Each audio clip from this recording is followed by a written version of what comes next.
주역이 운행하시네. 주경배 주경배 주역이 역사하시네. 주경배 주경배 주역이 운행하시네. 주경배 주경배 주역이 역사하시네. 주경배 주경배 주님 세기를 만드시는 큰 기적 행하시는 분, 그는 우리 하나님. 주는 약속 지키시는 분, 어둠 속 밝히시는 빛, 그는 우리 하나님.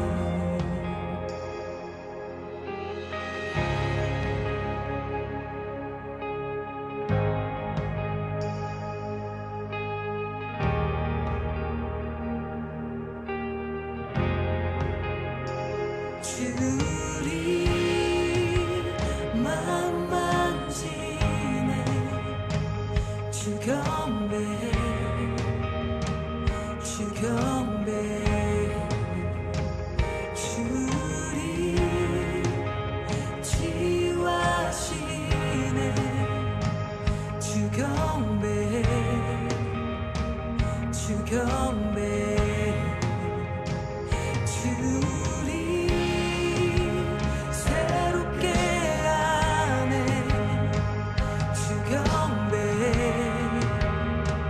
주경배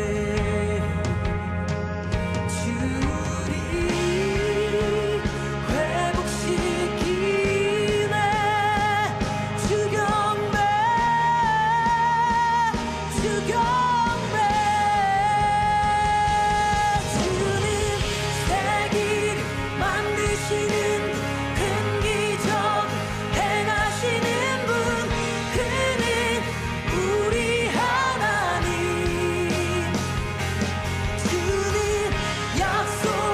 지키시는 어둠 속 밝히시는 빛, 그는 우리 하나님.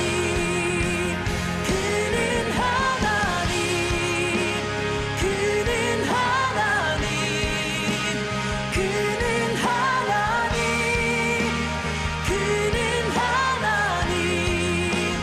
That is who you are.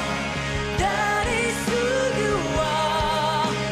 That is who you are. That is who you are. 주님을 아끼며 세상 치유해. 내 삶의 모든 응답 예수. 주 눈물 닦으며 주 상처 치유해. 내 삶의 모든 응답 예수. Even when I don't see it, you're working. Even when I don't feel it, you're working. You never stop, you never stop working. You never stop, you never stop working. Even when I don't see it, you're working. Even when I don't feel it, you're working.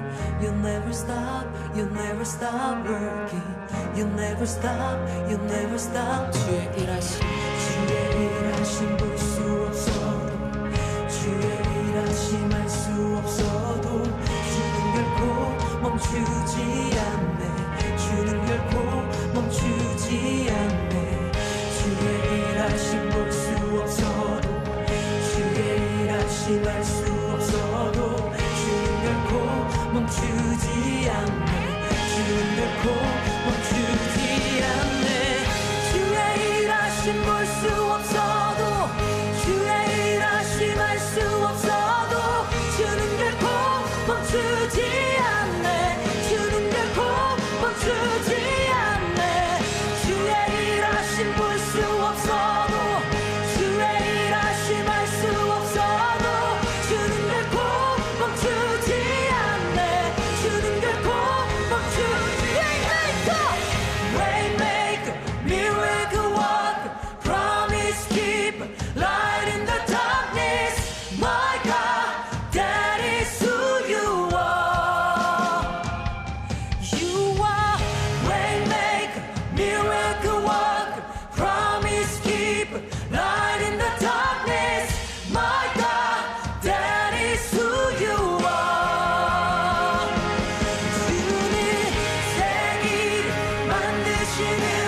That is who you are.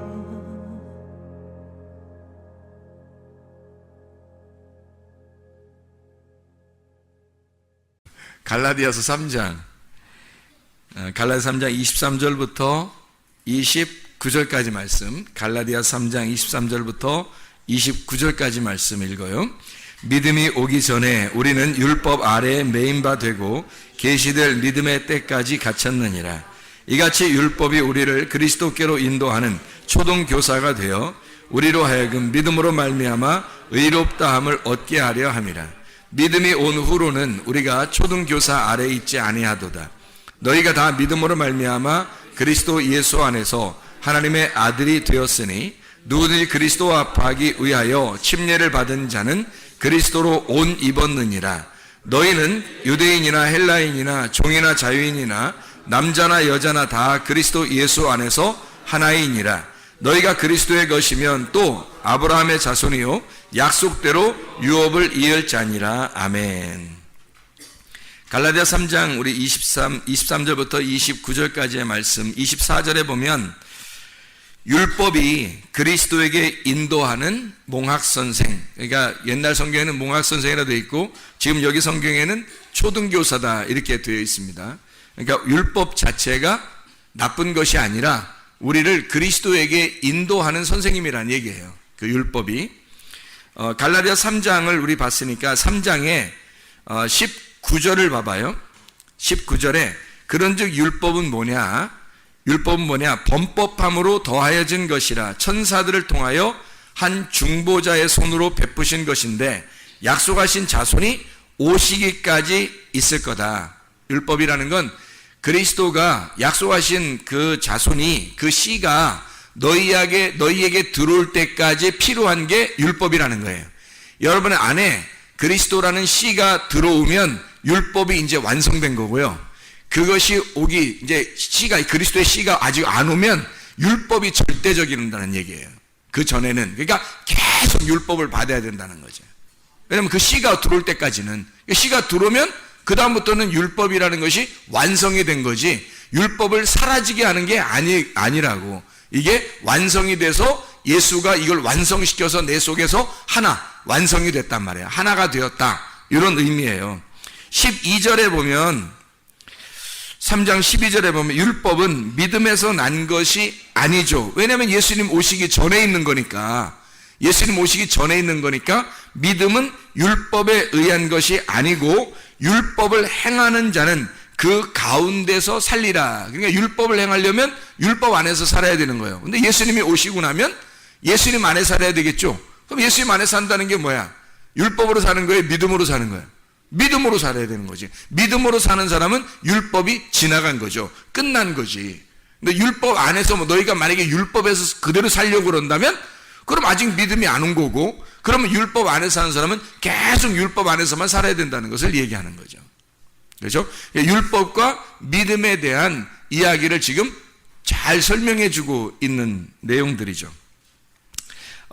히브리서 10장 1절에 보면 이렇게 되어 있어요. 히브리서 10장 1절에 보면 율법은 장차 올 좋은 일의 그림자일 뿐이요 참 형상이 아니므로 해마다 늘 드리는 같은 제사로는 나아오는 자들을 언제나 온전하게 할 수 없느니라. 왜?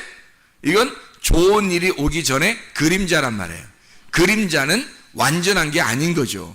그래서 그것으로는 온전하게 할 수가 없다. 그러니까 완전케 할 수가 없다. 온전하게 만들 수가 없다는 거죠. 왜냐하면 그림자니까 실체가 와야 온전해지죠. 실체가 와야 완전해지게 만든다는 얘기입니다.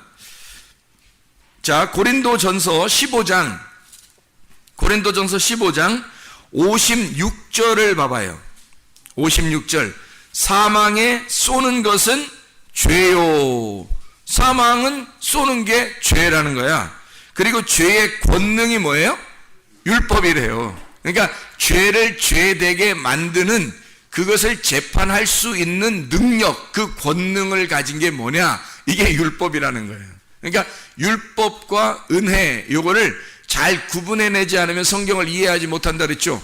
성경을 이해해야지 우리가 성경을 보는 거. 성경은 평생 동안 우리가 배워야 할 일이고, 성경은 평생 읽어야 되는 일이고, 성경은 평생 들어야 할 일인데, 이건 이 말씀을 우리가 이해를 못하면 이게 뭐 성경이 다 어떻게, 성경은 전체가 다 그런 식으로 되어 있는데 이걸 이해 못하면 어떻게 하나 이거예요.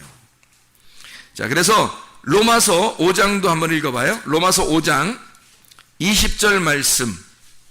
로마서 5장 20절 말씀. 율법이 들어온 것은 범죄를 더하게 하려 함이라. 그러나 죄가 더한 곳에 은혜가 더욱 넘쳤나니. 율법으로 죄를 막 드러나게 해서 죄를 발견하도록 하는 거예요. 그러면 은혜가 필요하잖아. 그럼 더 많이 죄가 발견될수록 은혜를 더 구하게 되겠죠. 그런 거예요. 13절에 로마서 5장 13절 보면 죄가 율법 있기 전에도 세상에 있었으나 율법이 없었을 때는 죄를 죄로 여기지 아니했다는 거예요. 죄가 있었는데 율법이 안 오니까 율법이 죄를 정하기 전에는 죄를 죄로 여기지 않은 거죠. 무법한 거지. 무법한 시대에 그냥 사는 거죠. 그런데 율법이 옴으로써, 율법은 누구에게 온 거냐면 하나님의 백성들에게 온 거예요. 잘 생각해봐요. 애굽에서 율법이 왔어요? 광야에서 율법이 왔어요? 광야에서 율법이 왔지. 그러면 애굽에서 탈출시켜서 구원해가지고 유월절 어린 양의 피로 구원해서 광야로 데리고 나온 사람들이 그 사람들에게 법을 준 거죠. 애굽에서는 무법한 시대란 말이야. 법이 없었어요. 그런데 광야로 데리고 나와서 드디어 자기 백성이라고 인정하는 자들에게 법을 주기 시작했단 말이에요. 그게 율법이에요. 그러니까 율법이라고 하는 건 나쁜 게 아닌 거야. 하나님 자기 백성에게 주신 법이에요. 한마디로 하나님의 울타리인 거죠. 하나님의 울타리를 쳐버린 거죠. 그 안에서 있으라고. 그 율법 안에서, 너희가 이 울타리 안에서 그 안에 꼴을 먹어야 돼. 꼴이 이제 풀이에요. 풀. 이런 풀을 양들이 먹는 풀이에요. 그거 이제 지금 우리도 말하면 만나, 하나님의 생명의 빵. 그게 우리에게는 말씀이란 말이에요. 울타리 안에 있는, 울타리가 뭐라고요? 하나님의 울타리를, 율법을 주심으로써 그 율법 안에 말씀을 심어놨다는 거죠. 그 말씀을 우리가 먹고 자유하게 하도록, 그 진리의 말씀을 먹고 자유하게 하도록 울타리를 쳐놓은 거예요. 이렇게. 그러니까 그 울타리를 언제 쳤냐면 율법이라는 걸 줄 때 친 거니까 광야에서 친 거예요. 그러니까 애굽에서는 율법이라는 이 울타리가 있었어요? 없었어요? 없었어요. 그러니까 무법한 시대에 사람들이 자기가 자기 원하는 대로 살았단 말이에요. 그게 방임한 거, 방종한 거죠. 사람들이 진정한 자유가 아니라, 울타리 안에서의 풀을 먹는 자유가 아니라 방종한 거예요. 또 자녀들을 키울 때 부모가 방임하는 거예요. 그냥 내비둬버리는 거야. 이게 울타리를 쳐줘야 되는데 그게 무슨 자유인 줄 알았던 거예요. 자유가 아니에요. 그건 애굽에 있었던 방임이라는 거예요. 방임의 수준이에요. 방종의 수준. 그거는 애굽의 삶이란 말이에요. 율법의 삶, 광야의 삶은 반드시 울타리를 쳐주는 겁니다. 울타리가 율법이에요. 부모가 율법이고 목사가 교회에 여러분이 오게 되면 목사가 율법인 거예요. 그래서 여러분을 울타리를 쳐서 꼼짝 못하게 만들어 놓은 겁니다. 왜냐하면 여러분이 방종해서도 안 되고 제가 방임해서도 안 되는 거니까, 부모가 자녀를 방임해서도 안 되고 자녀들이 부모 앞에서 방종해서도 안 되는 거니까 부모라는 울타리를 쳐주는 거예요. 그리고 목사라는 울타리를 쳐주는 거예요. 이게 율법적인 거란 말이에요. 이 율법 안에서 은혜를 발견하여 생명을 얻는 거라. 우리가 이게 창세기로 말하면 창세기 6장에 8절, 노아가 하나님 안에서 은혜를 발견했더라. 은혜가 있더라. 그러니까 노아만 은혜를 받았더라. 어떻게? 노아가 어디서 은혜를 받았더라? 6장 8절에 노아는 뭐에게?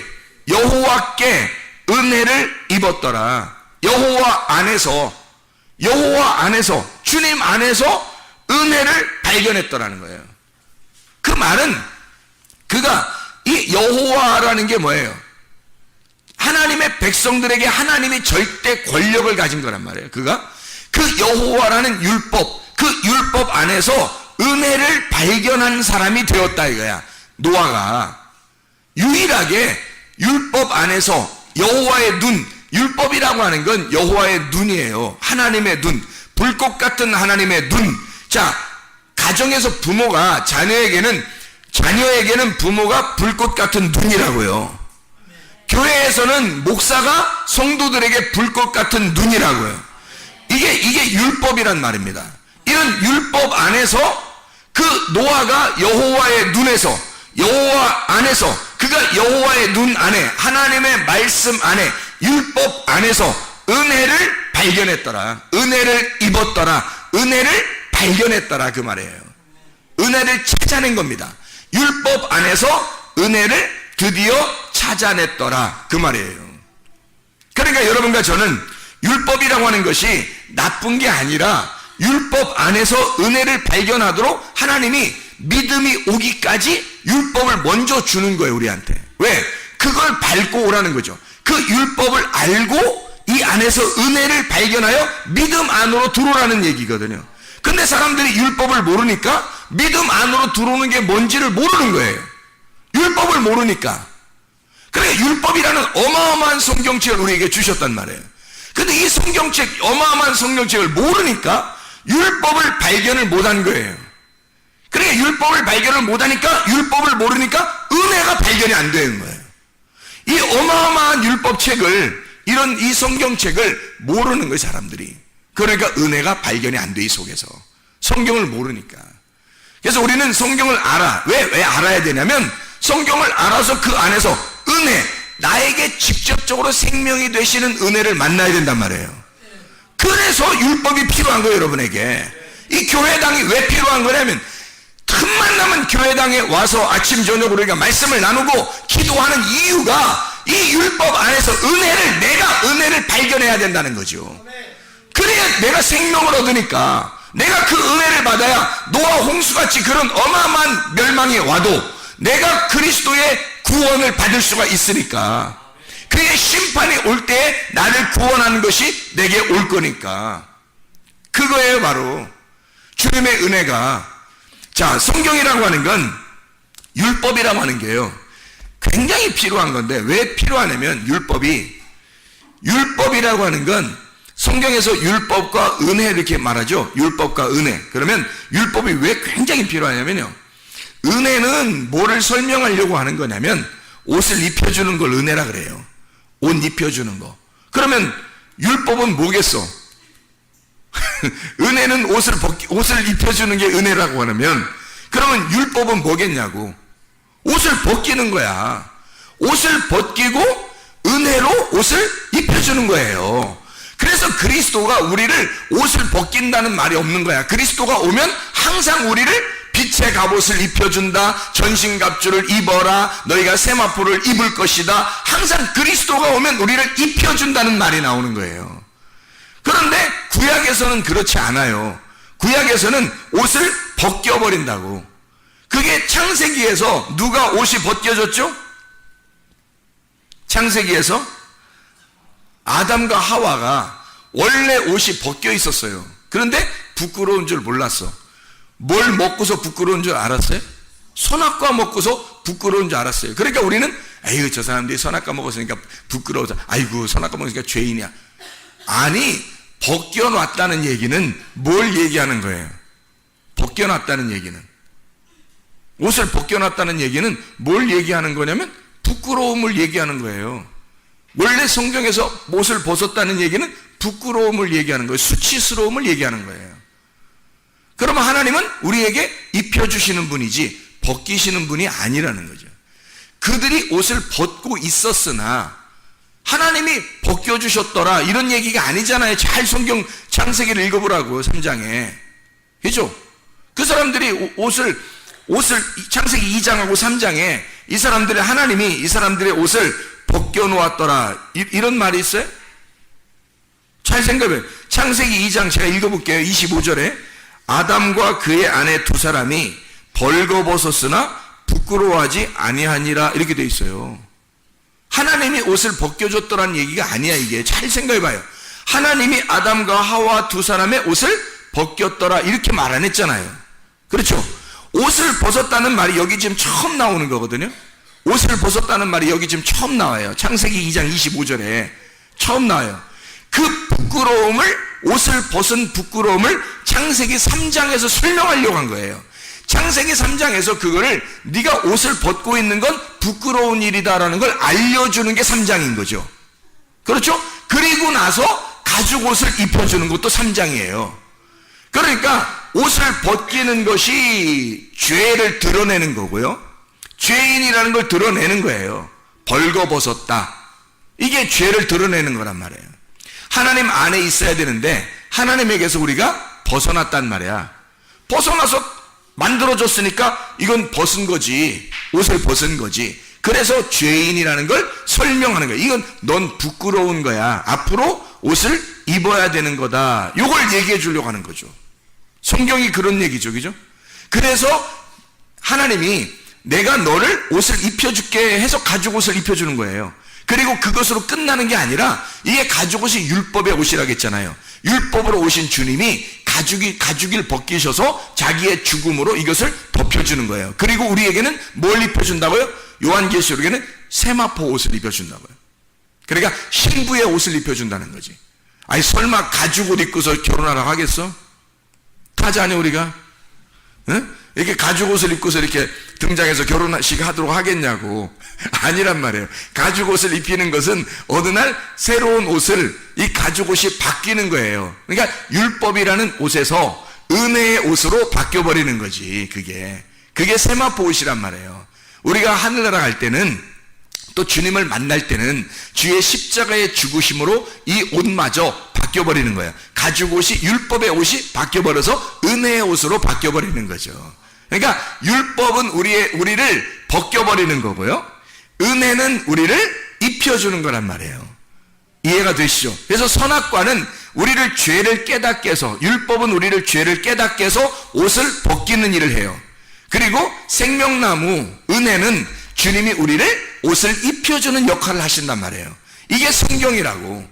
이거 제대로 잘 깨달으면 주님의 은혜가 너무 놀랍죠. 주님의 은혜가 너무 놀라요. 글쎄 제가 너무 놀랍다고 하니까 저게 진짜 놀라운 건가 이러면서 속으로 생각할지 모르면 전 진짜 놀라워요. 이게 성경이 너무 놀랍다고. 이게 놀라운 책이란 말이에요. 원더풀하다고 아주 그냥. 이 성경이 너무 원더풀해요. 아주 마블러스한, 아주 그냥 너무 놀라워서 이게. 자, 이 성경책에서 우리에게 그 권능, 죄를 이기는 권능을, 율법에서 죄를 지적하는 권능이 율법이에요. 죄를 지적하는 권능, 그게 율법이라면 죄를 지적하는 율법을 이기는 권능이 은혜란 말이에요. 그게 그리스도란 말이에요.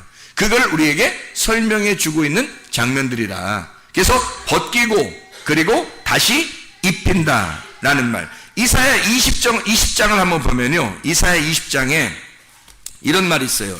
이사야 20장을 여러분이 보고서 그냥 성경을 보면 그렇게 이해가 안 돼. 그러니까 이사야 20장에 1절부터 6절에 보면 이런 말씀들이 있습니다. 자, 2절에 그때 여호와께서 아모스의 아들 이사야에게 말씀하여 이르시되 갈지어다 내 허리에서 배를 끄르고 내 발에서 신을 벗을지니라 하시매 그가 그대로 하여 벗은 몸과 벗은 발로 다니니라. 여호와께서 이르시되 나의 종 이사야가 3년 동안 벗은 몸과 벗은 발로 다니며 애굽과 구스에 대한 징조와 예표가 되었느니라. 이와 같이 애굽의 포로와 구스에 사로잡힌 자가 아수르 왕에게 끌려갈 때 젊은 자나 늙은 자가 다 벗은 몸과 벗은 발로 볼기까지 드러내어 애굽의 수치를 보이리니 부끄러워할 것이라. 그런 말이 나오는 거거든요. 5절에. 자, 그러면 보세요. 이게 딱 3년 동안 벗고 다니래요.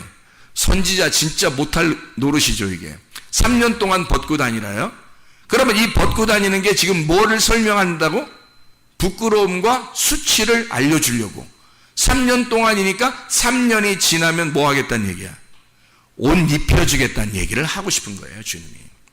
3일 길을 가고 난 다음에 주님이, 그러니까 그 사이에는 다 벗은 거지. 그죠? 3일 길을 다 가기 전에는 다 벗은 거라는 거야. 율법에 의해서 죄인이라는 걸 드러내는 게 광야라고 그랬죠. 애굽에서는 그걸 몰랐단 말이에요. 죄가 있는데도 죄인인 줄 몰랐다고. 광야에서 그 십계명 그리고 율법을 주기 전까지는 몰랐단 말이에요. 율법을 주고 이게 벗은 사람이구나, 내가 벗은 몸이었구나, 내가 어둠이었구나, 내가 선악과를 먹은 자였구나 라는 걸 설명해 주는 거예요. 3년 동안 네가 벗어 있다는 것을 설명하는 거죠. 그리고 3년 지나면 옷을 어떻게 하겠다는 거야? 입혀주겠다는 얘기예요. 입혀준다는 그 하나님의 마음을 모르고 그냥 요 말만 읽으면 이게 뭐야? 이게 뭔 말이지? 이렇게 된다는 얘기죠. 성경을 잘 이해해야 되겠죠. 그래서 자, 성경은 우리가 이렇게 보면 됩니다. 두 개가 있는데 이 두 개가 나누어져 있는데 이걸 하나로 만드는 거를 성경이라고 보면 돼요. 저녁과 아침인데 저녁을 나누어서 설명하고 이게 땅, 어둠, 나예요.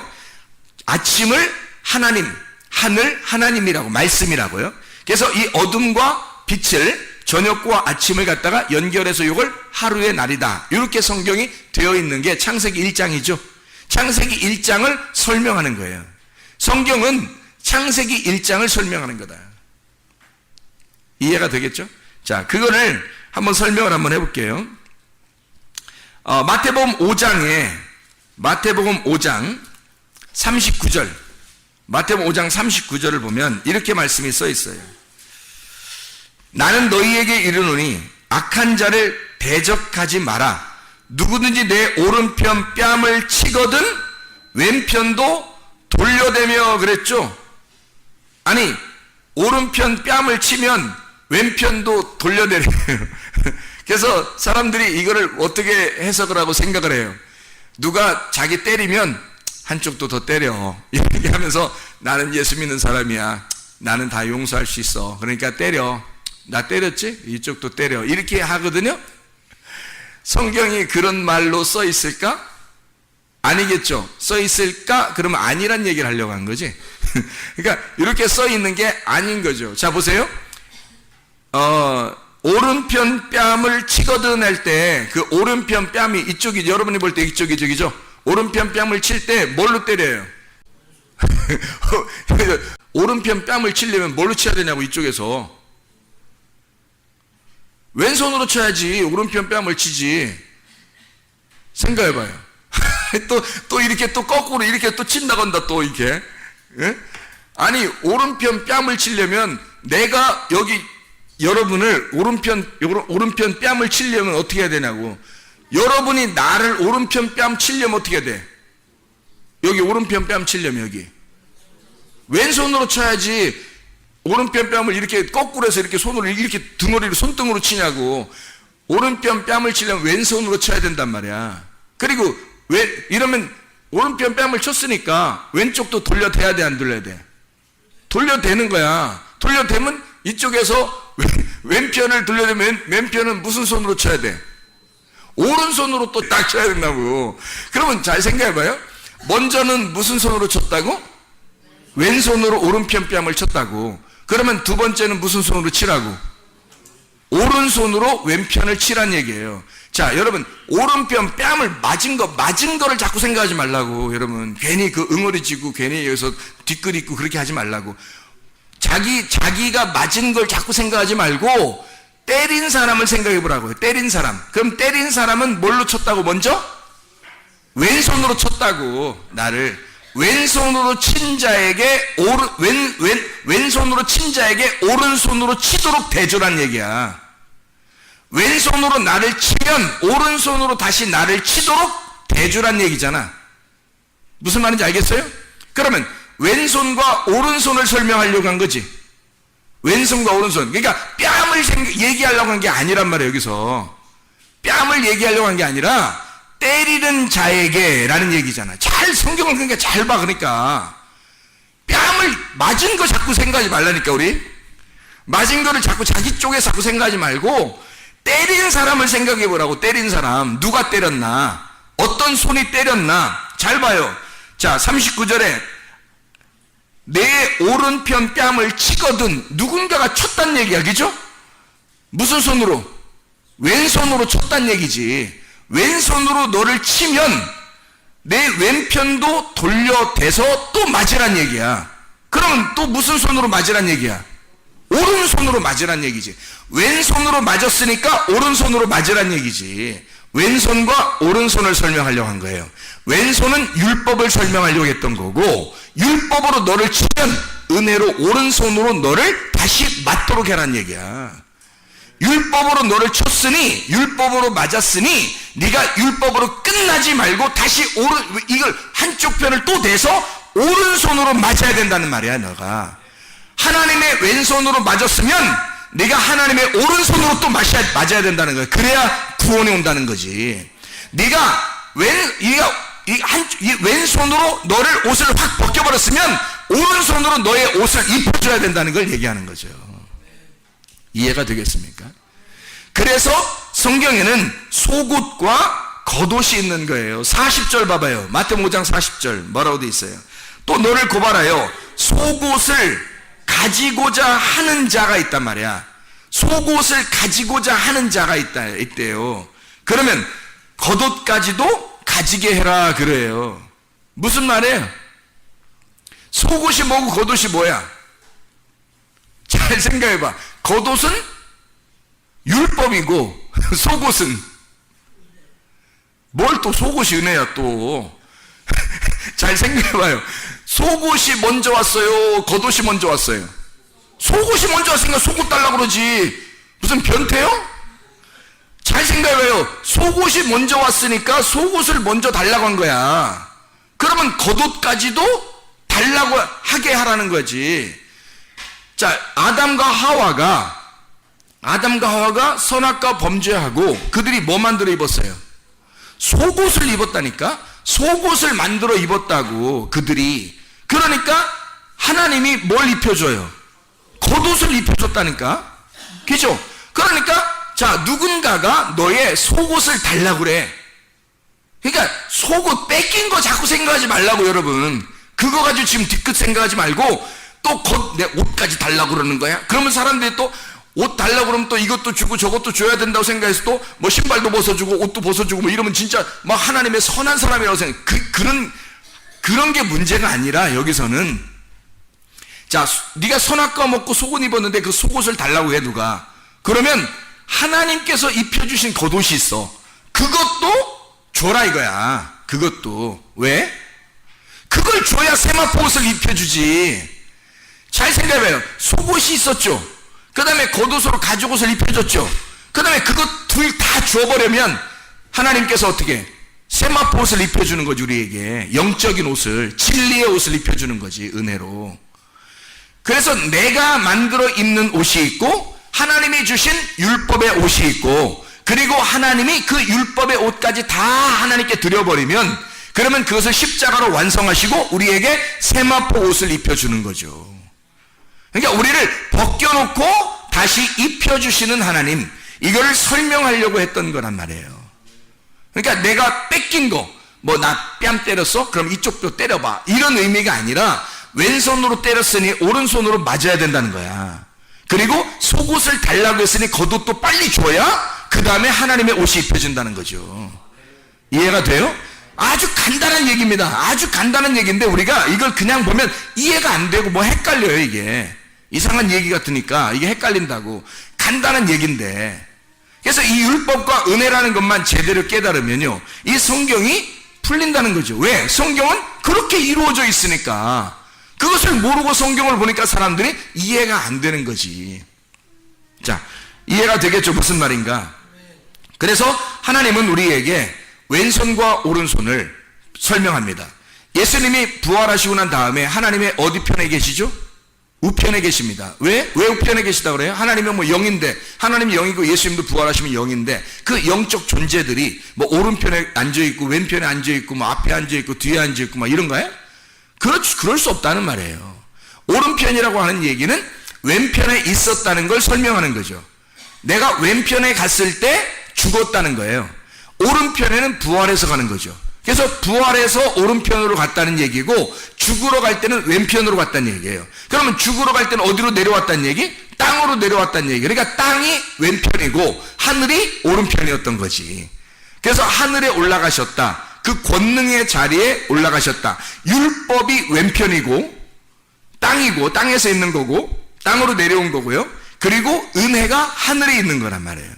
그래서 왼편과 오른편을 이렇게 나누은 거, 이게 율법과 은혜란 말이에요. 성경 자체를 이렇게 설명하고 있다는 얘기입니다.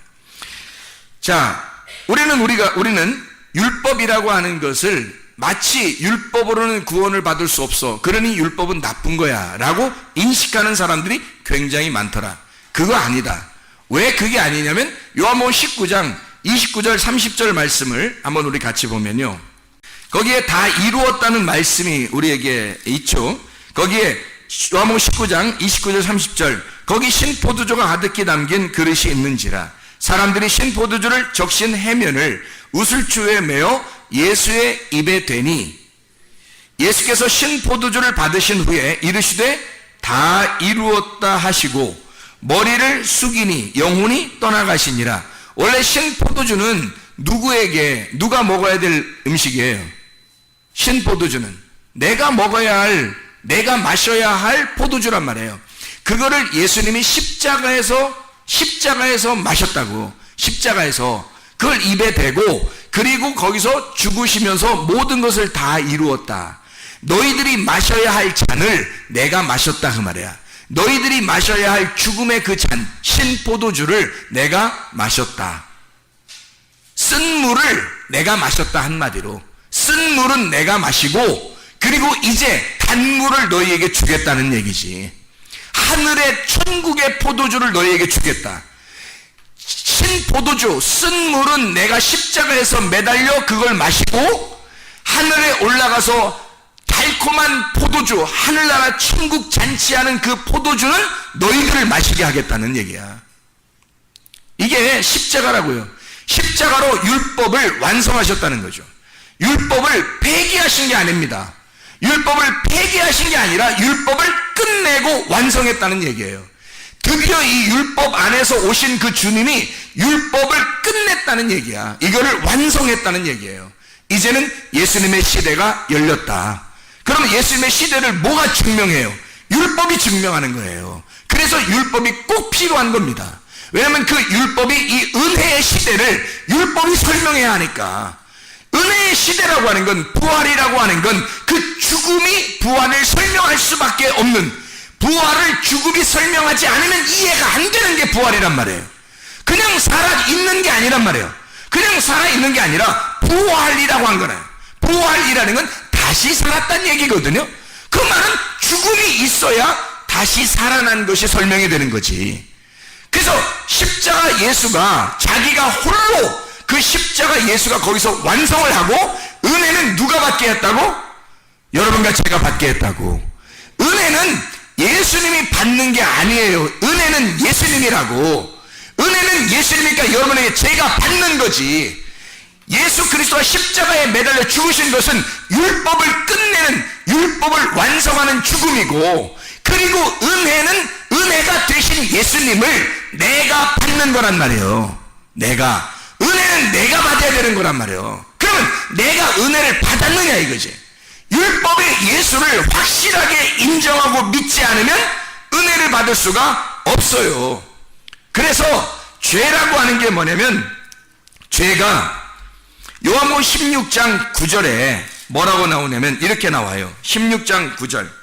죄에 대하여라 함은 그들이 나를 믿지 아니하며 라고 되어 있어요. 왜 이렇게 썼을까? 예수님이 자기를 믿지 않는 게 죄래요. 왜 그 말을 여기다가 이렇게 썼을까? 다른 죄가 있었는데, 그 죄들이 여러 가지가 있었는데 왜 그 말을 하지 아니하고 공교롭게도 요 얘기 하나만 했을까? 죄에 대해서. 이상하잖아요. 예수를 안 믿는 게 죄다. 이 앞에 죄가 분명히 있었어요. 예수님이 죽으시는 이유, 그 죄의 값으로 사망을 받았거든요. 그러면 그 죄가 분명히 있는데도 그런 죄를 왜 얘기하지 않았을까? 분명히 무슨 죄가 있었어요? 선악과 죄가 있었어요. 그 선악과 죄 때문에 예수님이 죽으신 거거든요. 그러면 그 선악과 죄가 있다고 얘기를 하면 될 거 아니야. 죄는 이것이다 라고 얘기를 하면 될 거 아니에요. 근데 예수님이 그 말 안 해요. 왜 안 해죠? 그 죄를 혼자 해결해 버릴 거니까. 혼자 그것을 십자가에서 해결할 거니까. 이제는 너희는 뭐만 남았냐면 은혜만 남은 거야. 너희들은 이 사실을 믿기만 하면 되는 거야. 근데 그걸 안 믿어. 그러니까 은혜가 안 오는 거야.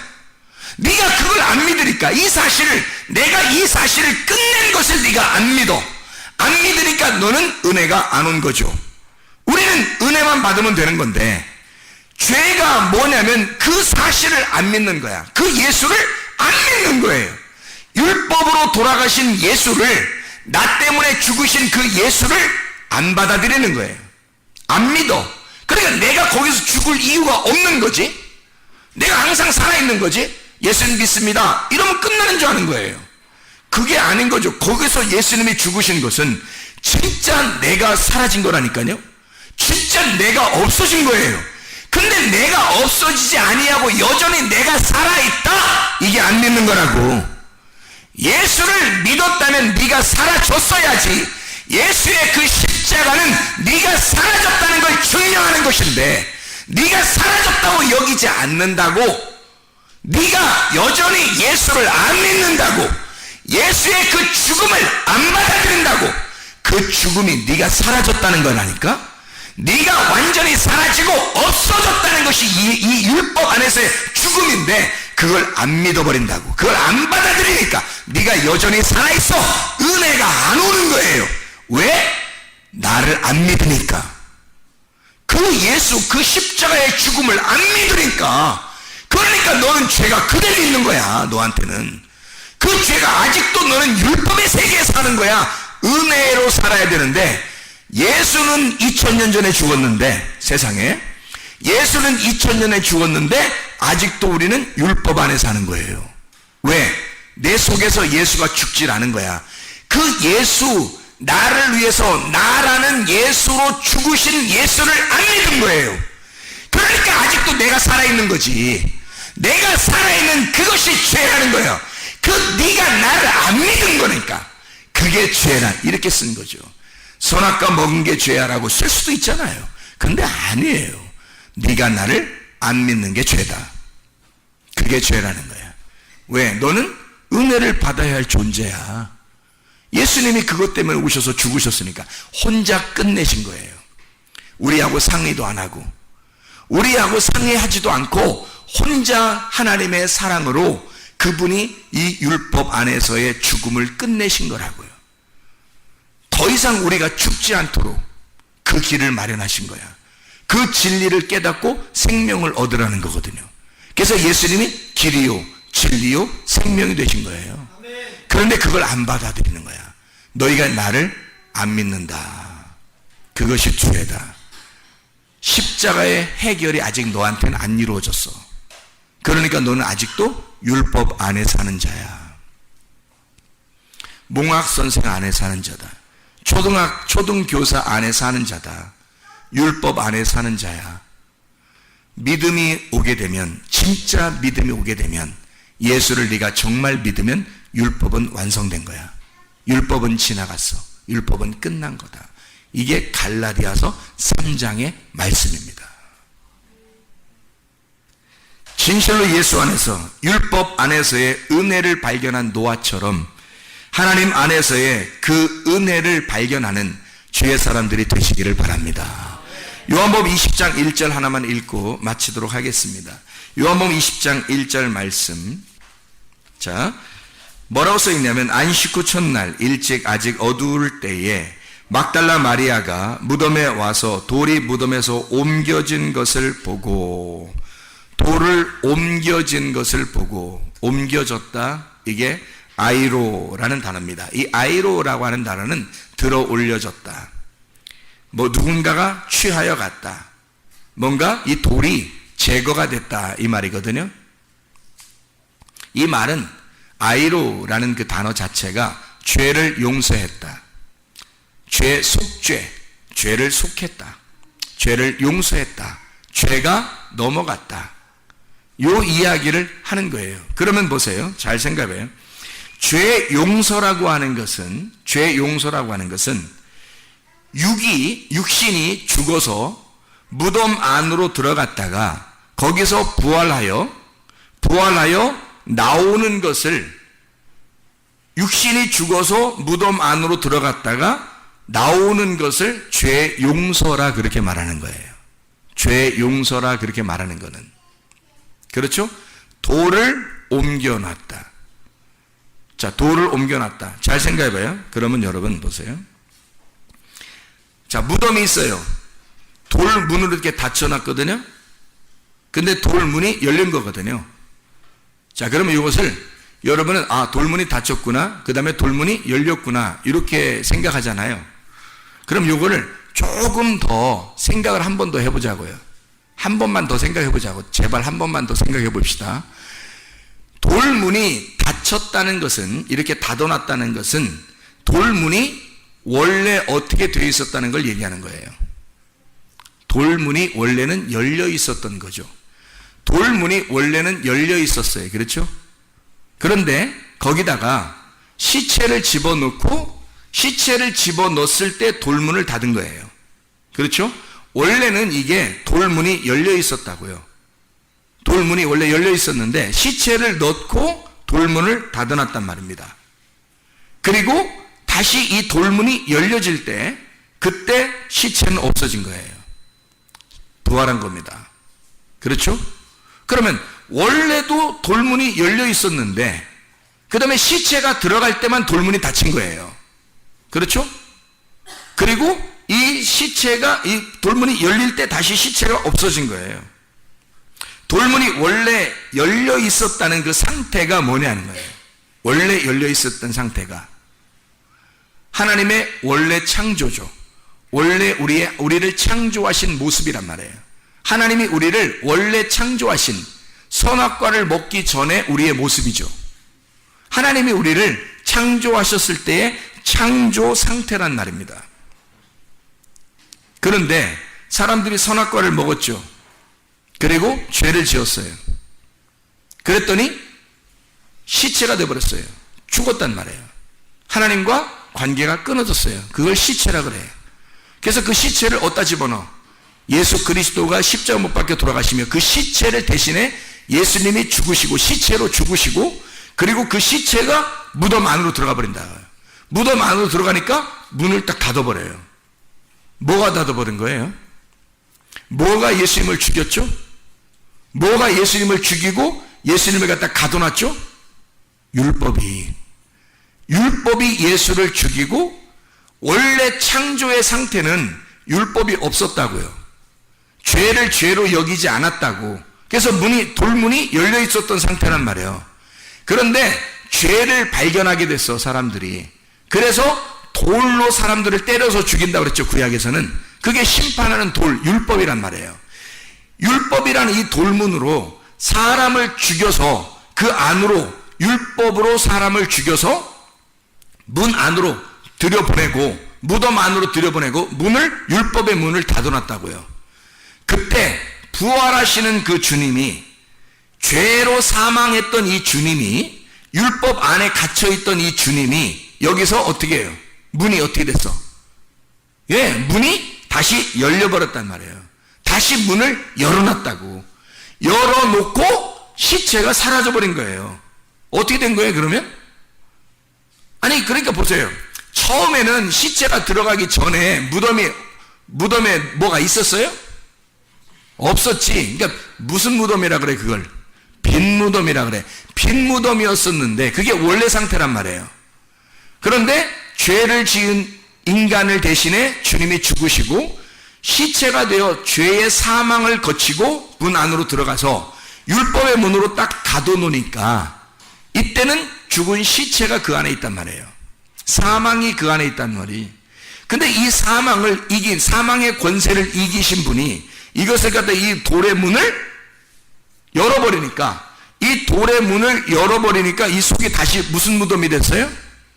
빈 무덤이 됐다. 원래 창조의 상태로 돌아간다는 얘기죠. 하나님이 원래 하나님이 우리를 사랑하시던 그 원래 창조의 상태가 있다고요. 창조의 모습이 주님이 보시기에 좋았던 하나님의 그 창조가 있었다고, 우리가.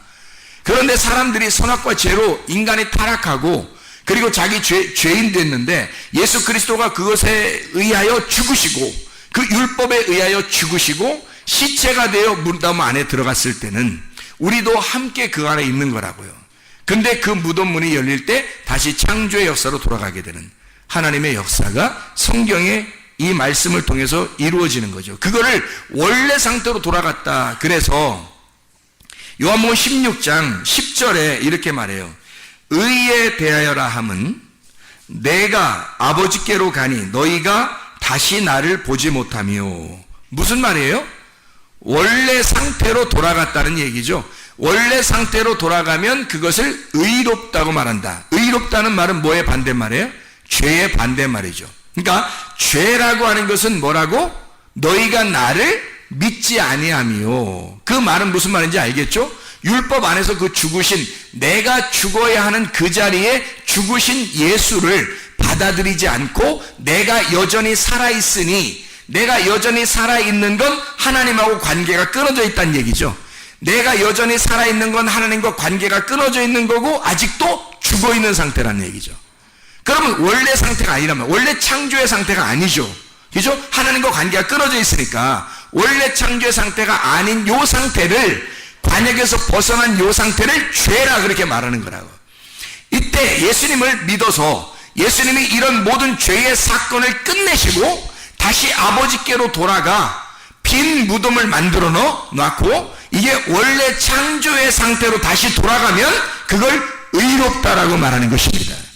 우리를 죄에서 죽으시고 의롭게 만드시는 분이 우리 예수님이셔요.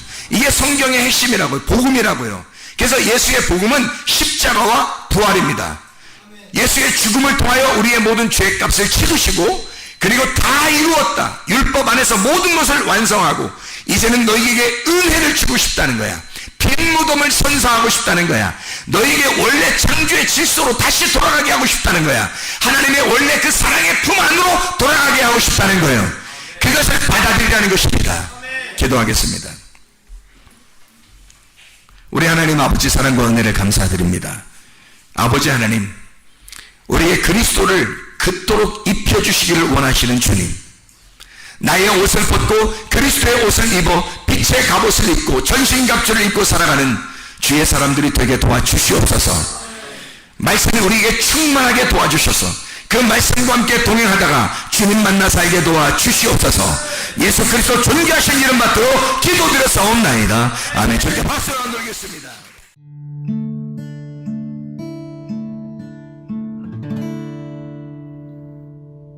내 속에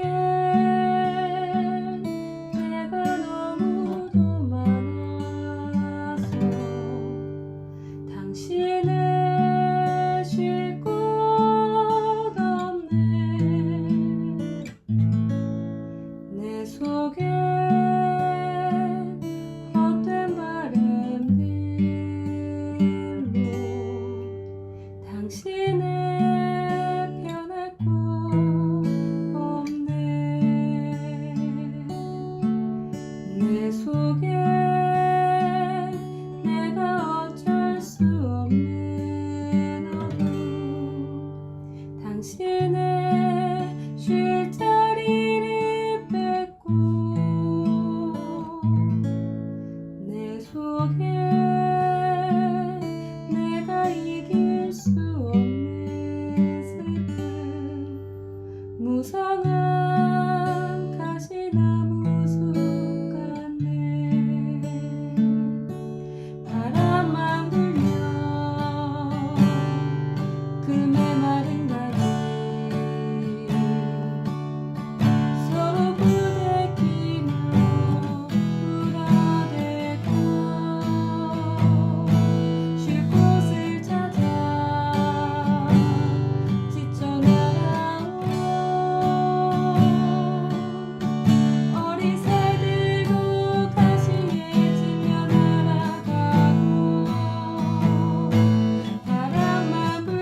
당신을